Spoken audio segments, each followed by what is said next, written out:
All right, and that becomes the issue because as 2017 draws to a close, Congress, controlled by Republicans in both the House and the Senate, has no major legislative victories. The first one, as you recall, was supposed to be health care, and they took a few swings at that one. And then when that was abandoned, it was decided that tax reform would be the thing to do. Now, tax reform, like health care, it's complicated and it takes a lot of time, but there have been some deadlines set, including to have this done by the end of the year. For more on that, I want to turn to Republican Congressman Robert Pittenger of North Carolina. He's a member of the House Committee on Financial Services. And Congressman, good to see you. A couple of things I want to talk to you about. I want to talk about taxes, and I want to talk about China because the president's there. Let's just start with taxes. I sort of worry that there are these artificial deadlines that are put on things because members of Congress want to be able to go back and tell them that in an entire legislative year something got done. Are you at all worried that we're a little far away from being able to put a fork in it on tax return and think that it's done or close to being done? Well, of course, we got health care done in the House, and we're going to get the tax bill done in the House. We're committed to that. We want to lower these taxes. We want to grow this economy. This is a jobs bill, and we're very excited about it. Right, but you know that saying that you got it in the House doesn't mean the same thing to those of us who aren't in Congress, right? It didn't get done. Well, I agree, but we did our work in the House, and we hope and pray that the Senate has clear minds this time, and they'll find their way to victory lane, and we'll get this passed in the Senate as well.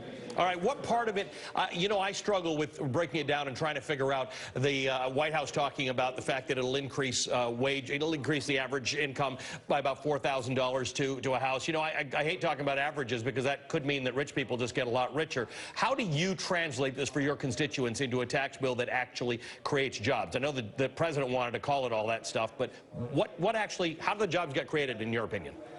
Well, let's look historically what happened with tax cuts from John Kennedy, Ronald Reagan, Bush. You lower these rates, it empowers these companies. It gives them more capital to invest and to expand. When I talk to business throughout my district, they're very excited about expanding their business. That creates jobs, and frankly, it creates more revenue back to the federal coffers.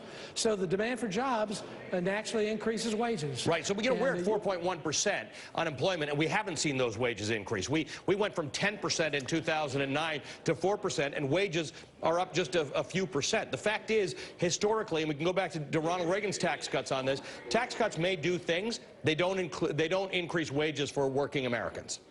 Well, when you have an increased demand for jobs, when you accelerate the growth, when you empower these businesses to be able to expand and to grow because they've got more capital available, we reduce their regulatory burden as well, you will see these jobs expand. And with that comes right, so we're not too short of jobs. I mean, we have about 7 million openings and about 7 million people looking for work in America. We're suffering from wage increases. I mean, your state in particular is one. If I go back 40 years in North Carolina, it's actually been a decline in median wages over that time because people used to have good manufacturing jobs in North Carolina, and they don't now. Allie, to the point, I agree with you, and that's the point of this. When you create more jobs and greater demand for jobs, that's going to throw your wages up. And so that's what this is going to happen. It is a natural effect, and it's supply and demand. Right. I hear why you're making sense, and if we were in an economics class, you'd beat me. You'd get a better grade.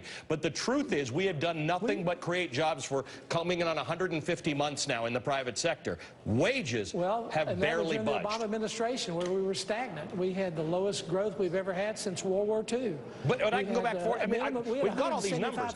Jobs this isn't about Barack Obama. That's what we averaged. This isn't about Barack Obama. This is about how Barack Obama never saw 4.1% unemployment. We've got 4.1%. In economics class, they used to tell you that at 5% you got full employment. Why aren't wages way up if unemployment is so low?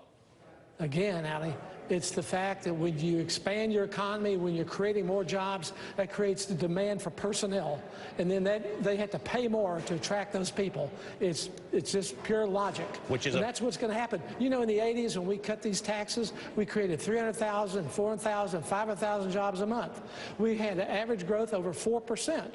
So when you create we haven't seen average annual growth. We haven't seen that in a very long time.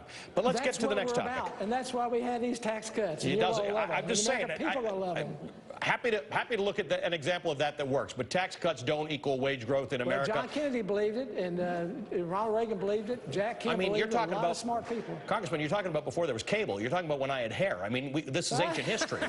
This is a long time ago. I'm giving you a history But you get us to another topic that is really important, and that is one of the reasons why a lot of people think North Carolina in particular, but American manufacturing job wages are stagnant, is because of China. Well, my interest in China, as you may know, I introduced the CFIUS bill today with Senator Cornyn.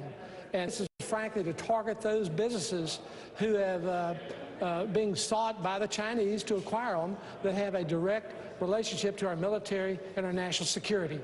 The Chinese have been on an aggressive effort to acquire technology companies, semiconductor companies. They've acquired 43 of these companies in the last 3 years, 20 of which have been from the United States, and they have a military application. So we want greater oversight so that China or any other country cannot acquire these businesses that have affiliation with our military and with our supply chain of the Department of Defense. What kind of reception are you getting to this bill?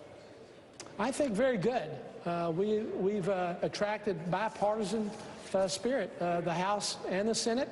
We have bipartisan leadership on both sides. The Intelligence Committee's fully committed on both sides. Congressman Nunes in the House and Senator Burr in the Senate both chair those committees, as well as their other members who are the ranking members. We're committed to make sure that America's interests are secured, that they're protected, and that we're not vulnerable for China or any other company to be buying our assets, our businesses that have a military aspect to it. All right, so we have a moment in time here where the president happens to be in China, and he needs to ask the Chinese for some favors. He needs to get them to kick things up with respect to North Korea. Is there any hope or any guidance that you have that the president will bring this particular concern up with the Chinese? Because that would help. Well, I mean, China, they grew and developed as they are today since most favored nation trading status was given to them in the 1990s. We took a small garden snake and they became a boa constrictor. They are an enormous economy. They're dependent on American consumption. We have a $350 billion trade deficit with the Chinese every year. Yep. And I think they need to understand that, the role that we played in their country. And they need to see that their role in the world today is to put pressure on North Korea. They are the lifeblood of North Korea. North Korea cannot exist without them. And I think the president needs to continue to bring that home to them. Congressman, you always turn it around. We start disagreeing and we always end up on the same side. It's because you're a good man. Love having you on the show, sir. Thanks very much for joining me. Congressman Robert Pittenger, Republican of North Carolina. We don't agree on everything. We're still going to argue about taxes and that kind of stuff, but that's okay because he comes and talks to me and I enjoy that.